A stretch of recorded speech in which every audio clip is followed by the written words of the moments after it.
Awesome. So it looks like that we are live now. So hello, everyone, and welcome to the GRADS Diversity and Inclusion in Research panel discussion. I'm VeeAnder Mealing. I'm a third-year PhD student in the Environmental Engineering program here at Mines, and I will be your moderator for our panel discussion today. First, I want to thank our graduate student government GRADS committee for organizing the conference, and then also putting in all the extra work to adjust to everything being online. So that took a lot of work, and we just want to thank them for making this a success and bringing everybody together for this panel. And thanks to our panelists for joining us today, and also everyone who is joining on our YouTube live stream. So to start our discussion, we'll have introductions from our panelists, and then we'll have a short update on diversity and inclusion and access at Mines. And then we'll start with our questions for our panelists. And so I want to let the audience know that they can submit questions to the comment section of the YouTube link at any time during the discussion, and we'll incorporate those questions throughout the discussion. So we'll get started with introductions from our panelists. First, I'll let you know who we have with us today. So first, from academia, we have Dr. Amy Landis, Presidential Faculty Fellow for Access, Attainment, and Diversity, and a professor in Civil and Environmental Engineering Department at Mines. So wave at us so we know who you are. That's me, hey, thanks. Thank you. We also have Dr. Chris Costa, Head of Advocates Program and Professor in Electrical Engineering Department at Mines. Awesome. We also have from Research Labs and Nonprofits, Bill Kindred, Diversity, Equity, and Inclusion Officer at NREL. And Dr. Andrea Ellis, Education and Community Engagement Specialist at UNAVCO. Yeah. Hello. And from industry, we have Dr. Caitlin Spack, a managing engineer at Exponent, an engineering and scientific consulting firm. So thank you all again for joining us today. So I'll go ahead and let each of you tell us a little bit more about yourselves, and then we'll go from there. We can start with, we'll go in the same order, and we'll start with Dr. Amy Landis. Hey, welcome everyone. I'm so glad that you're here. So I am an engineer by training, and I do work in sustainability engineering, but throughout my entire career, I've been engaged in diversity inclusion just because I've been passionate about it, and I saw inequities in engineering. So, you know, starting as an assistant professor, I was just doing programming for women in engineering and then minorities in engineering. And then as I progressed throughout my career, I found ways to make that count, if you will. So I started writing papers on diversity in engineering. And now, as you know, I have a position where I'm 50% in charge of diversity at a university. So yeah, that's sort of what I've been doing for almost 2 decades now. Awesome, thank you. We'll go ahead and move on to Dr. Chris Costa. VeeAnder. So my name is Chris Costa. I'm a faculty member in electrical engineering. My participation on this panel is a result of my work as a men's advocate. My wife is a professor of computer science, and it's something, gender inequity is an issue which we've talked a lot about at the House, and something that as a couple we're both deeply vested in. So that was my reason for engaging the Men's Advocate and Allies program. And really the idea is that a lot of gender equity, unfortunately Amy, she's super passionate about these issues and solving these issues, but all too commonly that the solution to gender inequity problems is kind of one-sided, and it's women's take on the role of this, and whether that's through service to the university or in a multitude of ways, women are taxed with solving this problem. That is 50% men are, and some might argue more than 50% men of the problem lies with men's behavior in this. So a lot of it is. So the Men's Advocate Program seeks to engage men to participate in a very active way in addressing instances of gender inequity when they arise and confront them. And in the moment, and also trying to create systemic change at our university. And so it's educating the men on campus to be a part of the solution, not to be the problem. Awesome. Thank you so much. And next we'll have Bill Kindred. Yeah, it's hard when you see the W Kindred there, I understand. Yeah, like they said earlier, my name is Bill Kindred. I work at the National Renewable Energy Laboratory. I'm fairly new, actually. I've been there since October 21st. Prior to that, I was at another federally funded research and development center called MIT Lincoln Laboratory. Lincoln Laboratory is the largest department lab or center of MIT, but they're also a Department of Defense federally funded research development center. I was their inaugural diversity and inclusion officer, started probably about 12 years ago. Prior to that, I worked at Lockheed Martin, and simultaneously and before, I was also a soldier for 28 years. I'm a retired Army officer as well.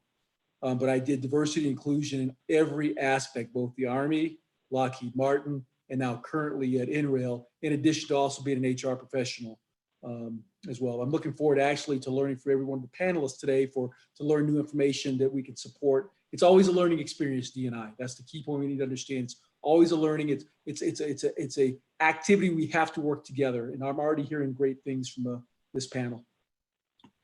Awesome. Thank you so much. Next we'll have Dr. Andrea Ellis. Yeah, I'm at UNAVCO. UNAVCO does not stand for anything, but we run the National Science Foundation Gage facility, which is the geodetic facility for the advancements of geoscience. We're up here in North Boulder.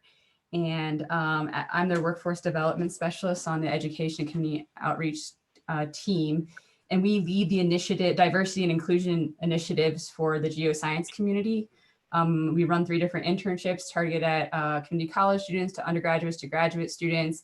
I also design and lead workshops for professional development for early career faculty, along with a variety of other ways that we can collaborate with other professional societies for increasing diversity in the earth sciences.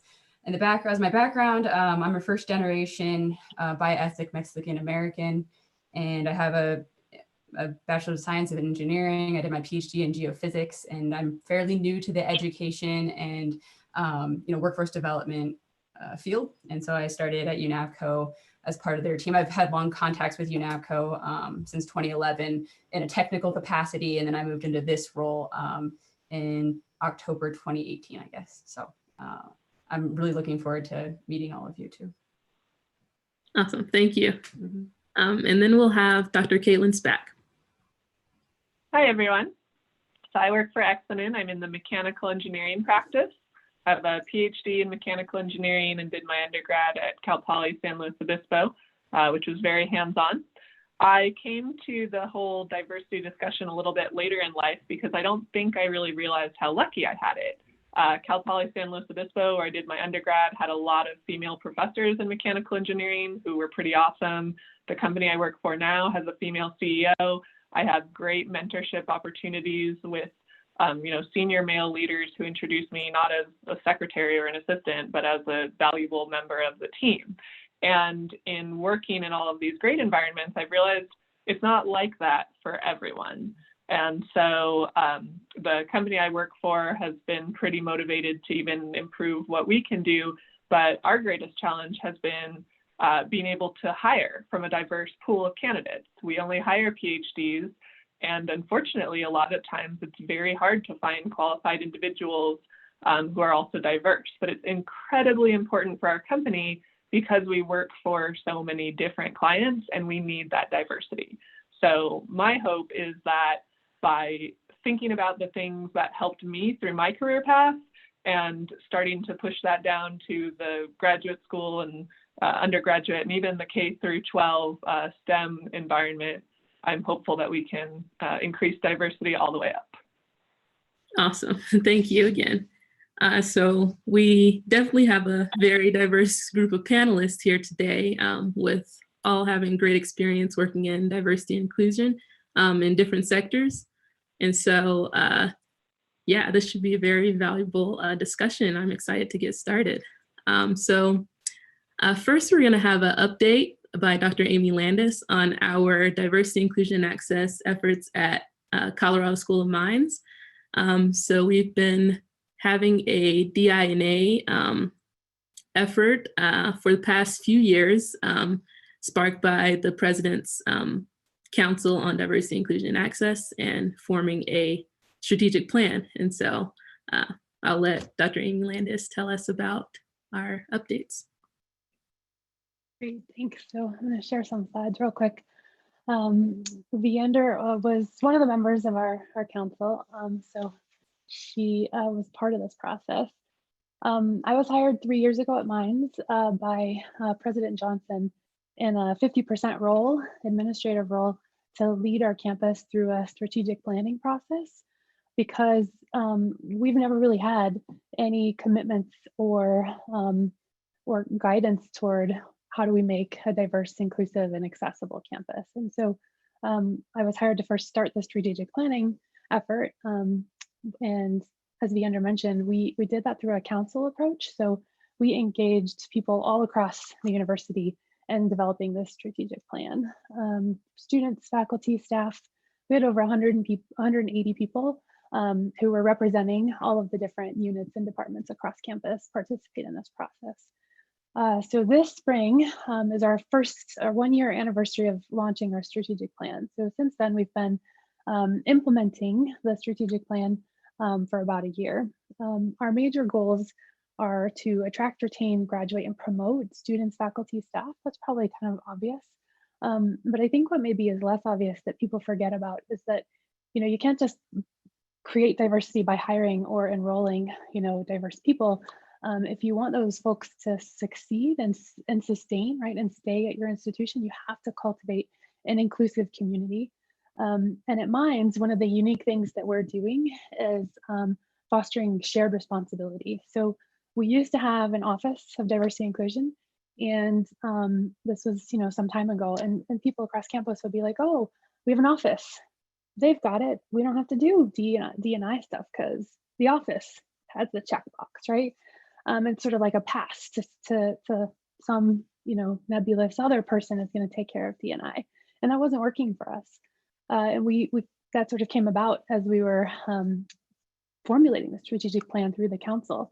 And so we said, we want to inspire this shared responsibility for every single community member at Mines, from students to faculty to staff, even to our alumni and the companies who are hiring our students. Because if everyone isn't engaged in supporting diverse, inclusive, and accessible campus, we're not going to be successful. As Chris mentioned, it can't just be a burden that women and minorities face to change culture, to create a diverse campus. So this is just a quick snapshot of what's in our strategic plan. We have 27 specific recommendations that we're working toward, and they all fall under these 7 areas, from fostering dialogue and learning, to cultivating, like I mentioned, shared responsibility. And also, we're an engineering school, so we want to see the data for all these programs. We want to know and measure whether or not they're successful. So we're really monitoring everything we're doing. I thought you all might be excited as grad students about some of the upcoming programming that's coming out of this. One is this fall, we're launching a mentoring program. So it's software driven, and you'll be able to put in a profile. It's a really smart software that will match you. It will give you curriculum to help guide you through the mentoring process. So it's not just sort of like, hey, here's a mentor, go do great things. No, it's like, here's a fantastic mentor that meets your needs where you're at. And here's curriculum and stuff you should talk about based on what you told us about yourself. So really excited about that. You can get matched with peers, you can get matched with faculty, you can get matched with alumni, or even potentially folks at industry who will hire you. So we're really excited about that program. And we have a lot of other things that we're rolling out, which I won't spend too much time on here because I want to get back to the questions. But I want to share one more quick thing with you. We recently went through some town halls. So every year we do a town hall on diversity, inclusion, and access at Mines. And we asked a bunch of questions in the survey, but I wanted to share this with you all because it's kind of an exciting, for me, result. We asked people, what's your experience with our community and folks' awareness of DI&A this past year? And what's exciting is basically not a single respondent said that they have experienced any negative reactions about DI&A lines. It's all, at least I haven't noticed any change or have experienced an increase. And every single student, 100% of students who responded to this survey said that they're seeing an increased awareness of DI&A on campus. So that's really cool because we've really only been doing this sort of stuff for, intensely for a year. So I'm really excited about where we're going here. So with that, I think I'll sort of stop my overview. We're doing a ton of things and we wouldn't be able to do this without you all and the efforts that you are doing at Mind. So thank you for what you do to support DI&A at campus. Awesome. Thank you, Amy. Can you tell us how we can get involved in the mentoring program you were mentioning? Yes. So in the fall, there'll be like sort of a week where we recruit people. So you can sign up both as a mentor and a mentee. So basically all you need to do is sort of, if you just want to be a mentor or be a mentee, sit back and wait for it to come out. And you basically just, fill out a brief profile. You can put as much or as little information as you want. And then you'll get matched with either a mentor and or a mentee. You could do both. And I highly recommend you do both. I'm going to try to do both. If you're interested in running, we can run tracks, whole tracks. So if there's an interest for like a specific group or community and having like sort of being pulled out of the Minds community and doing something special for them, like maybe there's a need for doing a graduate student research, right, track. I'd be happy to talk with you about that. The only reason we have this mentoring software is Phillips 66 gave us a really generous gift. It's not cheap software, but if you have a really cool proposal for a track, contact me. I'd be happy to chat with you and find a way to fund it. Awesome, thank you. So now we'll get into some of our questions. And so our whole discussion today is going to be about diversity, inclusion, and research. And so people have different definitions for both of those terms. And I'd like to know what inclusion in research specifically means to each of you. And we'll see if we have like varying opinions in varying sectors. We can start with whomever wants to chime in first. Well, I guess as the odd one out, maybe I'll start. So I think most of the rest of the folks here are pretty heavily in the actual research area, whereas I'm in industry. So we still do research, but our research tends to be a little bit more focused on our client problems. So instead of research for the sake of expanding knowledge, we're more in research for solving a problem. And where I see inclusion as being really important in industry type research is making sure that everybody has the opportunity to contribute and have their ideas heard. So there's nothing worse than sitting around a table and people putting forth their ideas about how we might be able to best help our client and what we need to do, and someone's idea not getting considered because of whether it's, their race or their gender. And so that to me is the challenge of inclusion in industry research, is making sure that you are including consideration of ideas based on the merit of the idea and not on the color of person's skin or their gender. So that's my take. Awesome, thank you. Yeah, I'm happy to go next if that's okay. Yes. So my experience, some of the things is I really believe in peer leadership, and we a lot of times we have to realize that we are the people that can help out with diversity and inclusion.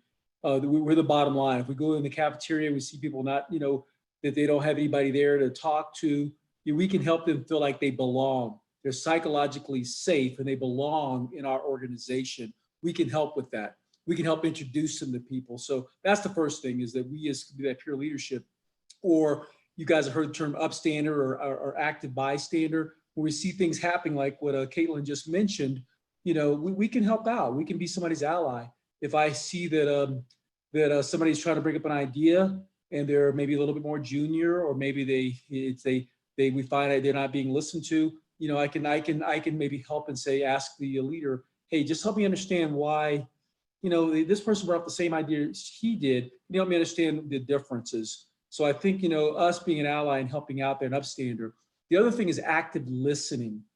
A lot of times we are formulating in our head our response before we truly hear somebody's research or things they're doing. We really need to take the time and listen. You know, there's things I tend to be if you guys know Myers-Briggs, the thinking side of the house versus the feeling side. And so I get frustrated sometimes when I'm hearing people tell me I feel this, that, and the other, and I have to really force myself to actively listen and pay attention and learn to understand and speak in their language, you know, because they may not have the words to speak in my language. But once I can do it and I can translate it in my head, I get it. You know, and I just have to have that patience. So active listening, I think, is critical for all of us to really pay attention to people. I already talked about psychological safety, where people feel safe, they belong, they can make those comments, feel comfortable talking and bringing up their thoughts and ideas. You know, if I'm in a room with a senior professor, I might be scared to speak. So maybe someone else can help me do that and can help me feel that psychological safety there. There's a couple books I recommend in terms of this that'll help me out a lot. Thinking Fast and Slow, when we're talking about the two types of thinking. Many of you probably have read that already. You know, where you have the system one, where you're thinking fast, instinctively. We make decisions quickly. That may not work sometimes when you're doing research. You got to stop, think, and go, that does make sense. Let's take a look at that. You know, Wisdom Vivaldi is particularly for the underrepresented minorities and women. It tells us some of the issues and concerns that we might have. When I was in school, you know, I thought, you know, I've been brought up in many different cultures. I've gone everywhere. And I didn't realize that there were some things that, you know, because I was brought up as an African-American, that I had some, you know, with internally how I do things. And this book helped me considerably whilst I was back in school studying. So I strongly recommend that. That's all I have. Awesome. Thank you, Bill. Anyone else want to chime in on what does inclusion mean in research? This is Andy Ellis. I just wanted to say that I did like this question because it emphasizes inclusion, and as those on the panel are aware, you know, it really should be I and D, like inclusion has to come first before diversity. And if we don't have inherently inclusive environments in our workplaces, whether that's academia or industry, even like on research teams, smaller teams, if the inclusion piece isn't there, then how can we recruit diversity? And so I just wanted to point that out. Like, it's not necessarily what is research, inclusion in research, but I think that's like a really key piece. And I love that the questions led with that. So thank you for that. And then I'll just tag on to the last speaker saying that, you know, scientific identity is really important, or, you know, engineering identity, or the identity within the field, and establishing that early on and having a means to do that. I know being inclusive in research environments, there's so much diversity within research, right? And there's a piece of one of the later questions of like what field and how does that mean, you know, like diversity covers a spectrum, not just racial, it's the spectrum of all abilities. And if there's field research, or if there's ability versus disability, thinking about those situations where folks can still contribute. And I was trying to make notes here, you know, and I think about inclusion and research being like at the intersectionality and equity within that sort of diversity umbrella. So anyway, great question. I love it. Awesome. Thank you. Great response. May I add one more thing? Sure. I agree with everybody. I think you have all made excellent points. I want to add one more. I think inclusion in research is also about understanding the inequities, right? So, and minimizing them. So it's really important to make sure ideas are heard and brought to the table, but a lot about research is our productivity and how are we able to produce in a research environment. And oftentimes, you know, women and people of color are burdened with more of the housekeeping type tasks, which makes it look like then your research productivity could be less.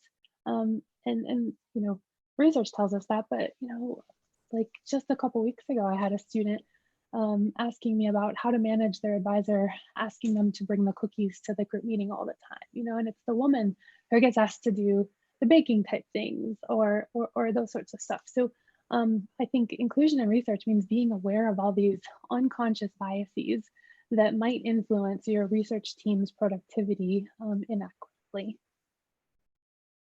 Awesome, thank you. I think that's great. Is it appropriate to share a slide real quickly? Definitely, please. Okay. And I'll just take a second, and I think it's, let me see how to do it. So I want to share a slide just about the impact of intersectionality and that equity piece that shows how, when you think about younger researchers, like at the undergraduate level, it's a study from UC Davis that shows, hang on, I'm trying to talk and show how to share my screen. It looks different. Anyway, maybe I can share it with folks later.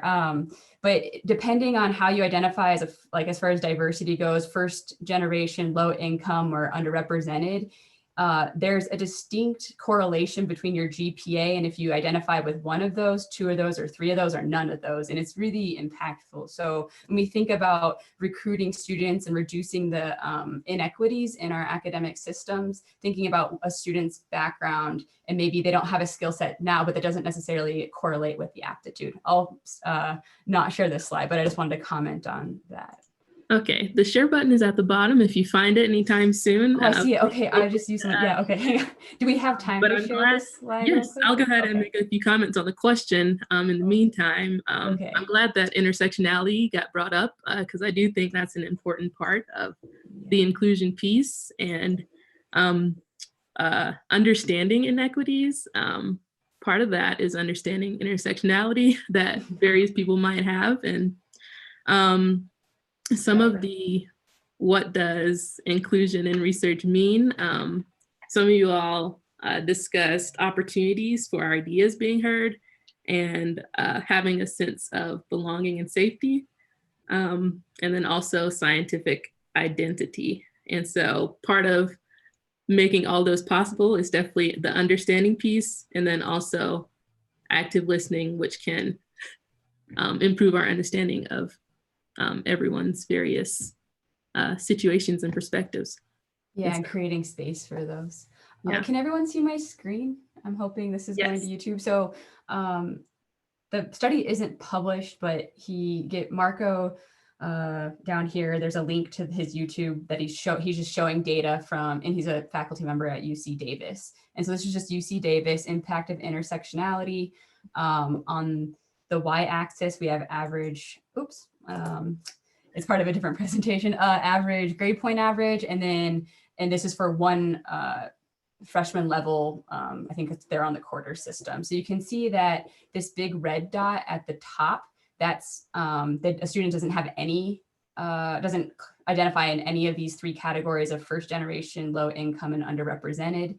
You can see a distinct cluster at the 3.1 to 3.0 scale that though they only identify with one of those identifiers. Again, at the 2.9 grouping, there's a clear correlation for identifying with two or more, or two of those identifiers. And finally, at the bottom, at the 2.65 range, you see that, if a student identifies in all three of those categories, there's a distinct difference. And if we just look at the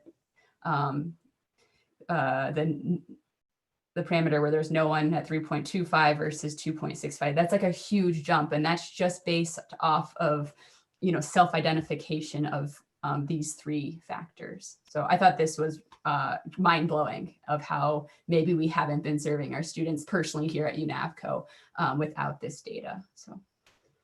Awesome. Thank you so much for sharing the visual. That was definitely helpful to understand intersectionality and then how that might impact individuals differently. So we'll go ahead and move on to our next question, which is, what is the impact of diversity in the research sector? So I'm interested to see how you all took that question and then see what your responses were for that.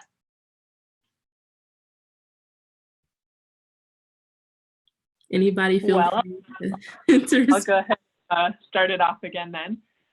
So once again, I'll be talking about the impact of diversity in industry, which is actually really exciting because I think this might be the place where all of that work that you've done through the levels finally really shines through. And I'll present 2 examples. So we work with a wide variety of clients and they're all over the world. And believe it or not, I don't speak a word of Chinese, not one word. And I was working with a company that was based in China, and the engineers and technical staff who were the ones who would be able to understand the technical work that we had done and how we needed to change their product for safety reasons. I'd done 1 or 2 video calls with them. They would see the work that was done and they were kind of pushing back and they were like, no, we don't think this is a problem. Please go back and redo the work. And I was very confused. It was clear as day to me, but our company has offices worldwide. And one of my colleagues in Shanghai, who I'd actually gotten pretty close with and we've worked together, I was able to call her up and say, hey, do you think that you might be able to join me on one of these calls and help figure out where the issue is here? And she said, yeah, absolutely, absolutely. So we set up one more video call and we started to work through kind of the same process. And she said, oh, I see where you're showing how there was basically like a stopper and something in a video that seemed clear to me. She said, that's where you're losing them. All of them, they don't understand that word, that the way the translator was doing it from an engineering standpoint wasn't correct. And she said, here, let me, time out, let me say this. And she said to them, whatever it was that was the correct engineering aspect of that part of the project. And their eyes got big and they were like, oh my goodness, yes, like that needs to be fixed right away. And it was like, phew, okay. And there's a perfect example where if I hadn't had a colleague with a completely different background and understanding that language difference, and beyond just even the language, but the actual comprehension and the engineering aspect, we never would have gotten through and solved the problem. So that's one example. And then the other thing I see a lot is working with different types of societies. So I don't know how familiar, you probably all have heard of maybe a collectivist society versus an individualistic society, and how those different cultures have different values and different ways of presenting things. And in working with, again, various companies around the world, being able to have people on my team from diverse backgrounds who can speak to how we need to best present that information really just skyrockets our work from average to, hey, we are making a difference globally. And there's no way that we would be able to make those kinds of connections with other technical people without having that non-technical understanding. Awesome, thank you. Does anybody else want to chime in on this one? Yeah, I think that was a great example. I don't have any examples right off the top of my head, but there are publications out there that, I think we inherently know as a community now that like diverse perspectives and life experience are the catalyst for answering unique questions, especially as our systems become more and more complex. But there are a few publications that actually illustrate this. So there's the Medin and Lee 2012 paper, and then there's Hong and Page 2004. If there's folks out there who would like to do more reading. And these collaborations involving diverse groups of people allow us to, tackle more creatively more complex problems at higher levels of scientific innovation. And I'm so glad that we're moving towards that as a community where in the past, maybe that wasn't necessarily inherently as, a core value of our research institutions and things like that. Mm-hmm. Thank you. Also to our audience who's listening, I'll be sure to get a collection of the publications that were mentioned in our discussions and add it to the comment section as well, so that we all have access to some of the awesome material that we're discussing today. I had another example. So I just wanted to make 2 points. There's an article by Phillips in Nature, and then McKinsey and Company did a really big study on the same topic, basically showing that companies who have teams with diverse groups, innovate faster, problem solve quicker, have a better bottom line. Basically, they make more money compared to companies and teams that don't. And so I think, there are lots of other sort of impacts related to that. But, if you're ever struggling to make the argument for diversity, I think it's, serving the clients and the customers, as Caitlin already mentioned, but also there's data out there that shows that diverse teams improve your bottom line. So it's a financial argument as well, as in addition to being the right thing to do. And I also wanted to give a couple more examples. I don't know if you've ever seen sort of the stories on AI. So, the tech sector is white and male. And the people who are training these algorithms, right, are training them from a white male experience. And so anything that you're using, any app, right, where it's learning based on what you're doing, it's learning based on a white male experience. And so anything from like what it thinks is the best way to deliver groceries to you and the best way to get them to you, that is biased by the people who are writing the code and training those algorithms. And another example, just in the health industry, like everything is based off of like a middle-aged white man. All of the sort of dosage, right? Almost every single medical study out there is based on one demographic. And so all of this sort of bias in tech and in medicine really impact the outcomes for all of us who don't fit that one very narrow demographic. So I think bringing diversity into all these areas of tech research and society is only going to improve the tools and the medicine and the things that we need as a society. Awesome. I definitely agree with that. Yeah, I just wanted to add something as well, if that's okay, VeeAnder. Absolutely. It's something that Dr. Ellis brought up already before, is that there's some studies out there too that 100% agree with Dr. Landis in terms of diversity adds so much value, but there's some other data out there, Michigan studies, some other things that said if you don't have inclusion first, if you're not inclusive, you don't ever give that diversity a chance to build those dynamic pieces you get there. So it's really important, that a piece of being inclusive and hearing people and letting them bring the wonderful things they bring to the table before the diversity can be work. Yeah. Could I add a comment? I really, really like what everyone's saying about the inclusivity in research, but something I've noticed and I'd love people to keep in mind too is that to really get good inclusivity in whether it's the workplace or your research team, I think inclusivity beyond the research and beyond the workplace is really important too. And whether it's, female coworkers still being asked to, go out and get drinks or join for a round of golf, I think that's one area where, even though we're really focused on the academia or the workplace, making sure that inclusivity extends beyond, because when you're literally friends with your coworkers or your lab mates, I think that really fosters an environment where everyone thrives too. So kind of keep that in mind, even though we're focusing on this. I remember in my graduate school lab, a bunch of the guys went out to go play paintball.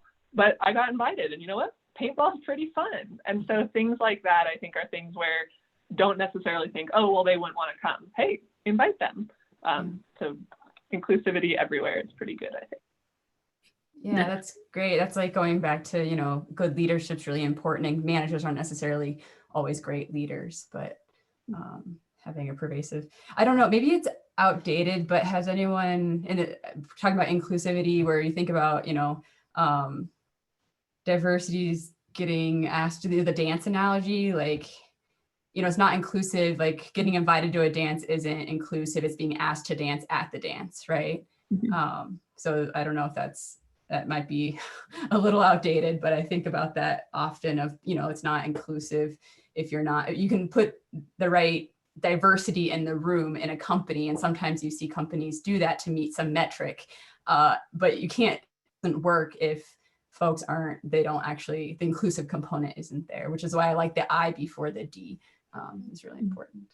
And then I've heard people add to that, right, that equity is a whole other level, because just asking people to dance still isn't equitable, because not everyone had the years of ballroom dance training or the social, cultural, exposure to dance. And so equity means let's not make it a dance. Let's make it something different so that everyone can fully participate. So I've heard that same analogy. Great. Yeah, I like that a lot. Even just able-bodiedness, right? And the dancing analogy. That's why I was like, I think this is outdated, but it's still a simple way to be. Yeah, we'll think about a new, an updated version. Yeah, so maybe in my example, maybe we could take it a step further and let's not invite everyone to go do paintball. Let's invite something, or let's invite everyone to something that everyone has input on. Yeah. Or we can give a poll to allow everyone to give their updates. I think it's definitely a good example of how to be understanding and allow people to share their ideas and be inclusive altogether. So we're gonna move a little bit to some of the questions from the audience. So this one might be specific to academia individuals. And the question is, how much do you think the power concentration in the hands of tenured professors contributes to problems in diversity, inclusion, and access? And would increasing accountability of tenured faculty improve the situation? Yeah, okay, so I'll jump right in there. There's a National Academy of Science, Engineering, Mathematics, and Medicine, a NASEM report that came out in 2019 that basically says yes. That is one of, they list 4 main problems, right? And that is one of 4, is that in STEM we have this hierarchy, right? And that there is not much that people who are underneath that hierarchy can do to get out from underneath it. And so absolutely that is one of the 4 major problems. And their solutions are basically, all right, so tear down that structure, right? Make opportunities for especially grad students who are sort of stuck under one advisor, if you will, especially if it's a toxic environment. Make sure that you have solutions for them to get out without sacrificing a degree or pay. Make sure that you have more redundancy in the system so that you're not, try to engineer a system that doesn't make it so hierarchical. And I'm forgetting some of the other solutions. Oh yeah, sort of education and training and expectations are another one of the things that they suggest, right? So make it very transparent how to report, make it very transparent what the expectations of those faculty are. So I'm trying to keep it simple. It's like a 200-page report on that. Okay, so does that hit on some of what the accountability might look like for those tenured professors, is including it in the I forget what it's called when you what you have to present at the end of every quarter or year, or have the reports or performance evaluations. Performance evaluation and our promotion and tenure. And Dr. Colston hasn't chimed in here, so he might have something good to contribute. But yes, I think one of the things we're doing at Minds is we're working toward putting your contributions to diversity, inclusion, and access in your annual performance plan and evaluation, and making it part of your promotion and tenure package. So you can't get tenure if you're not contributing to DI&A. Now, right now, we're working on it. Okay. It's a slow process to change those rules at Minds, but that's what we're working toward. How long do you think that process might take to have it a part of the tenure and promotion package? It's harder for faculty because it has to go through Faculty Senate. It's easier to do with staff and employees. So we're actually piloting it. We've been piloting it with staff and employees, and basically to get through Faculty Senate, it takes about a year. And then if it's not successful, it takes another year. Yeah. And it could take a couple of years because we want to get the language and the expectations right. Okay, great, thank you. I guess I don't, in terms of research, I don't have, I'm more of on the teaching end of things, but I think to interface, I think what Bill was talking about, and that's the, the stepping up. And so there definitely can exist problems in departments with power concentration in tenured faculty, senior full professor faculty. There could be definitely problems there. And Amy brings up a point of let's try to make this part of the annual evaluation process. But faculty often just want to especially tenure research tenure track, they're trying to check the boxes to they're trying to hit the research money. And maybe that's the system, right? That's the system we have right now that doesn't value contributions to DI&A, and it definitely does not. It's not. That's not on. It's research money that you're bringing in is definitely first and foremost for a lot of these folks. But the power concentration in full faculties and full professors is definitely a problem.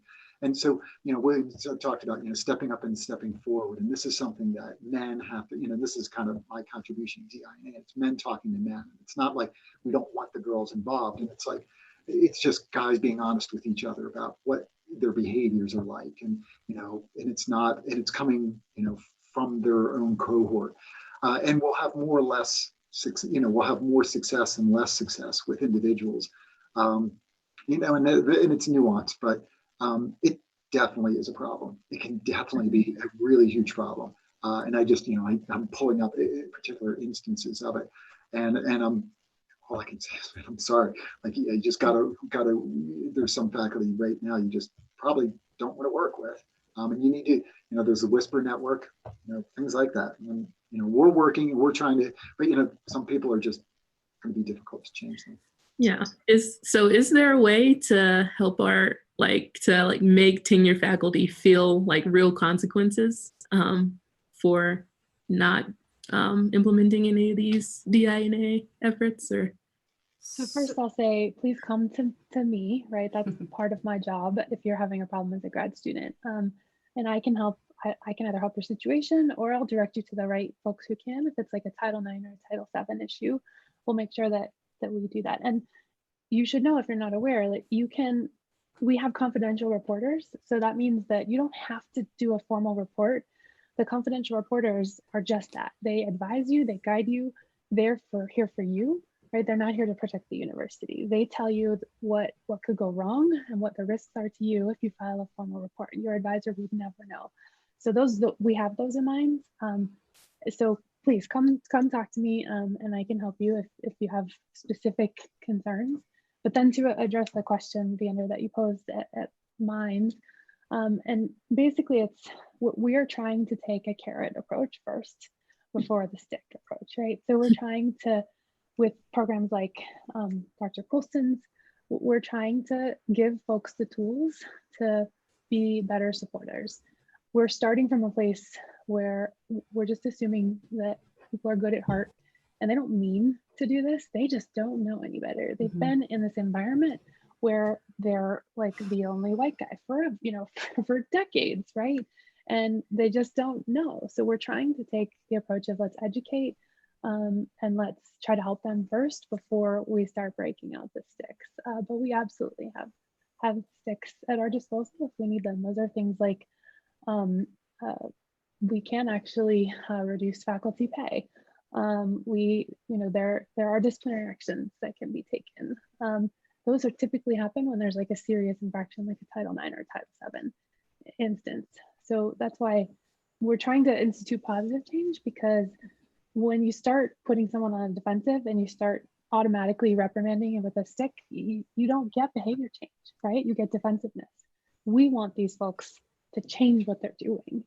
That's why we have the advocates program, because folks like Chris, right, can come and be an advocate, right, and talk about positive ways to do things differently, as opposed to shaming and sort of, again, using that stick. So that's been our approach. I'm sorry if it wasn't quite like the answer you wanted, but truly, like, we're using the stick as a last resort. And at that point, we get rid of people. And we have it in mind. We have gotten rid of folks. awesome. Outside of mines, I know that, and in the geosciences, so less engineering, but we rely heavily on our professional societies and our code of conducts. And so I know with the American Geophysical Union Professional Society that,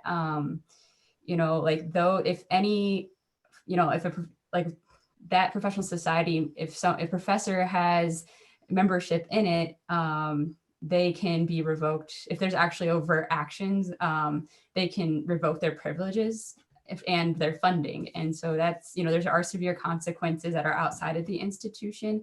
There's also what we call, I'm a part of Advanced Geo Partnership, which is funded by the National Science Foundation.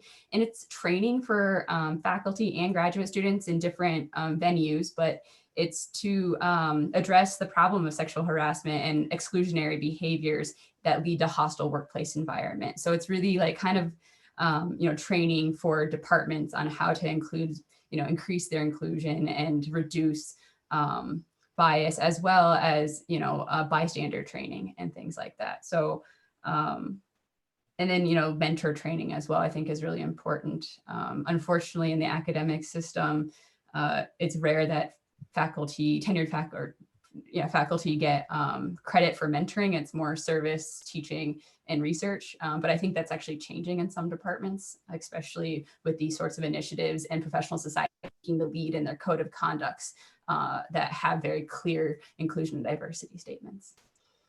Yeah, thank you. This kind of is a good segue into our other question. So we kind of mentioned one specific challenge for DI&A in research fields. Are there any other challenges that are specific to research fields that you all can speak to, and potential even solutions, or how we can help those processes? So other specific challenges to the research field. I can chime in again while folks collect their thoughts. I think in the earth sciences, or we have a lot of field work, and there's been historically, most students, in order to complete their undergraduate degrees in geoscience, they have to complete 6 weeks of field camp that are, require able-bodiedness and a high degree of fitness. And so something that we've been working on as a community, and I'm sure this can relate to other engineering fields that require field work, is making that research and those program objectives accessible to those who aren't as able-bodied or who don't have an interest in those sorts of conditions. So that's something that I'm constantly thinking about on how to make programming more inclusive, and just like field trips, right? Like that takes a certain amount of able-bodiedness that maybe some, which is an exclusionary criteria. Awesome, thank you. So I'm gonna cut that question off, and we're kind of running out of time here. So I'm gonna end with a question from our audience that I think is a good question to kind of wrap up our conversation. And it is, how can we as current graduate students help in a tangible way when many of us only have 2 to 5 years in grad school, and this issue starts at a young age in communities at a national level and even global level? So I want to grab this one for a really quick comment. Volunteer. There are so many great organizations out there that are sending engineers to K through 12 schools. First Robotics, I can't name a bunch of them off the top of my head, but almost every technical society, whether it's AIAA or ASME, has these kinds of programs, and they need people like you, grad students, faculty, people in industry, to come give a day of their time and get kids excited about science and show them that they can do it. So volunteer. yes, Dr. Coulson. 2 things. I'm sorry to say, for those of you who may not understand that diversity, inclusion, and access is a problem, educate yourself. Okay, this is a great book, and I really appreciate the shout out for advocacy. So the first is educate yourself about the problem that exists, and number 2, take an active role in its solution. And it doesn't have to be, and it'd be great if you're part of some organization, etc. But it's as easy and difficult at the same time as speaking up and speaking out when there's a problem. And that's a lot harder than it sounds. And try to stand up and be that person who does the right thing. Thank you. Awesome. We have lots of ways for students to volunteer and be part of the council, which is still running, and all sorts of things that we're doing across campus. So you can contact me if you'd like to get engaged in some of the things we're doing. But I'll echo what Dr. Colston said too, which is bring VNI to whatever your professional student society is, or bring it to, your lab group meeting. Maybe request that you read the Phillips article from Nature at your next meeting instead of whatever scientific article for your research topic you might have done. So just little things. We also have inclusion icebreakers. They're on our website. They take 5 minutes, right? And they're huge learning topics. Ask if you could do an inclusion icebreaker at the start of any one of your next meetings. So there's tons of little things you can do too. So I will second the inclusion icebreakers. I've tried those in one of my student organizations, and I definitely agree. They're like super easy to do and can be like illuminating and just good information to share with whatever organizations you're a part of.